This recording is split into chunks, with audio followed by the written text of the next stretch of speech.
Member of the Poverty Reduction Network since its inception, I believe that we're already started in the right direction. Many of the people in this room have been involved over the last 3 years and will continue to be involved. We were asked some pretty hard questions by people at this table, Gary and I, if we were elected, what we would do. My particular focus is on the root causes of all the problems that are identified here tonight. We need, through education, to be working with our very young people to ensure they have opportunities as we move forward. Thank you. Transportation, and certainly the city endeavors to have transportation available to citizens with 450 meters to 90% of the residents, and to do that it costs a subsidy of about $4.2 million a year. But we have some great ideas here, and the first topic, interestingly enough, that come up was cycling, and more cycling trails and routes throughout the city, and how we can do that. And it takes elimination of some street parking, even in the downtown core, to make it happen, but it's something to look at. The other suggestion was county city service, that there's a number of people in the county that need access to medical and other appointments in town and can't really get there, so we need to look at that as well. We also thought that education was a big part of it. Educate young people about the benefits of the bus system and what can take place. Another suggestion was smaller electric buses. Apparently they're available in Quebec City and are very effective in their routes. I know the smaller time's up. There's a need for better transportation out in the rural areas. Due to the fact that I live out there and I know there isn't hardly any other than cabs. So there were quite a few ideas here at the table, and it was quite informative to me, so I actually would keep my information and utilize it. The other topic I covered was housing, and I definitely think that municipality has to push a little harder to maybe try and get federal governments to assist. There was one comment about offsetting costs through the private sector, contractors or whoever, and I thought that was an excellent idea. I mean, they're in it for the money, but I think they could share a little of it. There was quite a few little issues that I was pretty impressed by, and a group full of people, you can really come up with great ideas. Thank you. God bless Canada. Affordable housing, but the ability to afford it.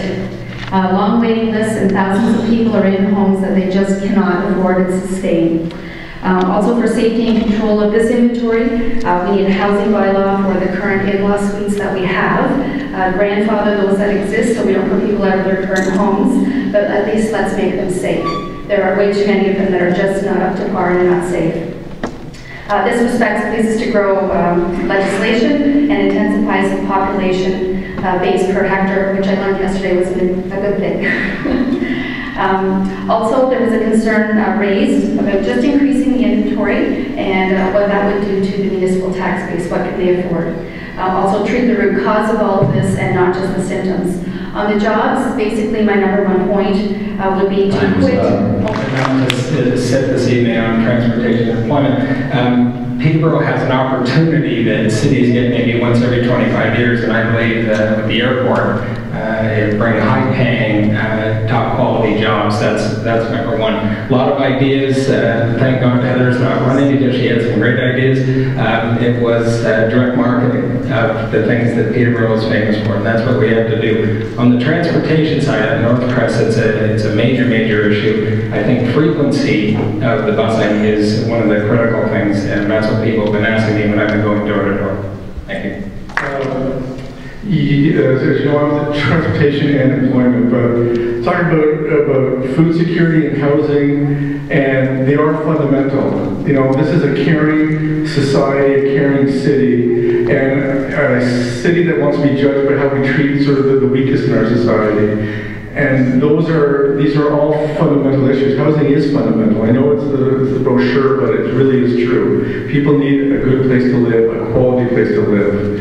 And we have to push that agenda forward. I was on employment today as well, and it is quality of life. If we're going to attract sort of the new in this economy that we find ourselves, there's a tech-savvy wave of business people who will fill out the new economy as our sector moves forward. So we need to increase our quality of life. We need to take care of the weakest in our society, attract new Canadians to Peterborough so that we can grow.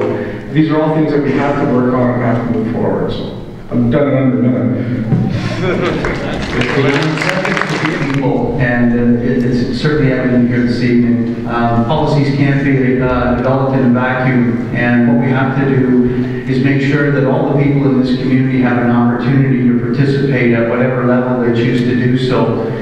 It's the strengths of the people that live in and around the city of Peterborough that will provide the solution to the problem, whatever it may be, whether it be with transportation, economic development, intellectual properties, food initiatives, homelessness. It all comes from the people if you empower them to participate. So I just want to thank you for giving us the opportunity tonight to participate in your dialogue. Thank you very much.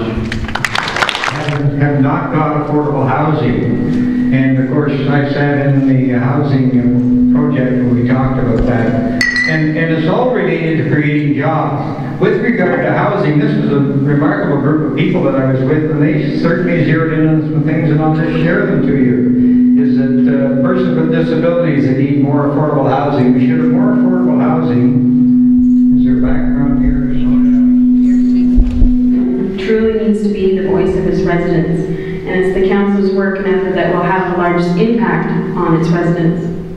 In terms of the current number of services provided to the county and the city, I believe there needs to be some streamlining that needs to happen, and the communication needs to improve drastically between the municipalities and its residents.